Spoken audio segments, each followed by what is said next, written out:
I've completely missed some franchises in my time as a gamer for one reason or another. I'm not sure why, but a lot of Japanese games just didn't really interest me when I was younger, except for Nintendo, of course. However, this also meant that I was introduced to some awesome franchises a lot later on.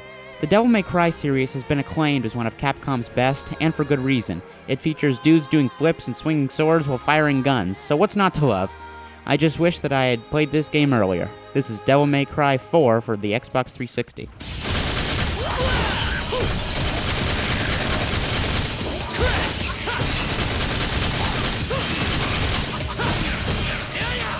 Now, fans of the earlier games know Dante, and while he is present for quite a bit of Devil May Cry 4, a newcomer has taken over.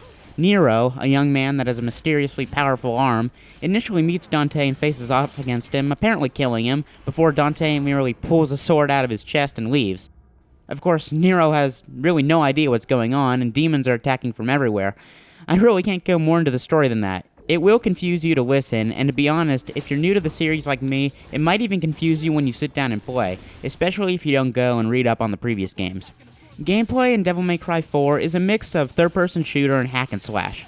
Nero can fire his revolver, jump into the air, and then slam down with his sword, or any combination you can think of.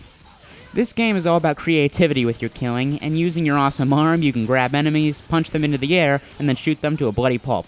The combat is some of the best designed and most enjoyable that I've experienced in an extremely long time, and I've played a lot of action games over the last few years.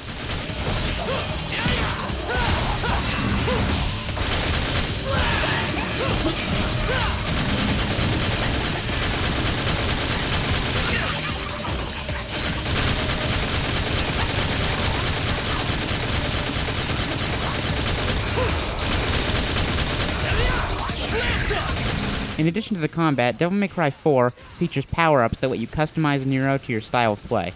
In this way, the game gets a little more RPG-like, but this is really where that stops. This is definitely an action game to be played level by level, and given that there are high scores at the end of each, I think the developers wanted that to be clear. If you're one of those people that likes to beat your friends' high scores, you might be repeating levels a lot.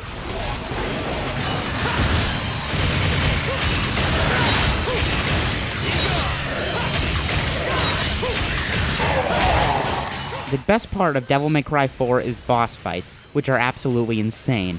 Whether you're fighting Dante or a flaming demon thing that's trying to slice you in half, you'll be having an absolute blast. The fact that you can jump in the air, latch onto the demon's head, and then slash him with your sword and shoot him in the face really helps to add to the entertainment. It should be a requirement that every game has to let you do this. I don't care what genre. Oh, it's a hockey game? Yeah, we'll slice the other team and shoot the goalie in the face. Devil May Cry 4 is a few years old, but it's pretty hard to tell. There will be the occasional weird-looking shadow or expression, but for the most part, this game is absolutely stunning. Voice acting is also really good, with the actor playing Nero especially giving a great performance. You got a trick up your sleeve. I thought the cat had your tongue. But if it's a trick you're looking for...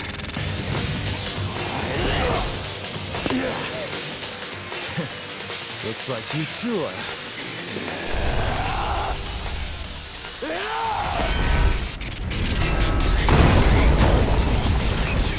If you're a fan of this genre, then it's pretty safe to say that you already have this game.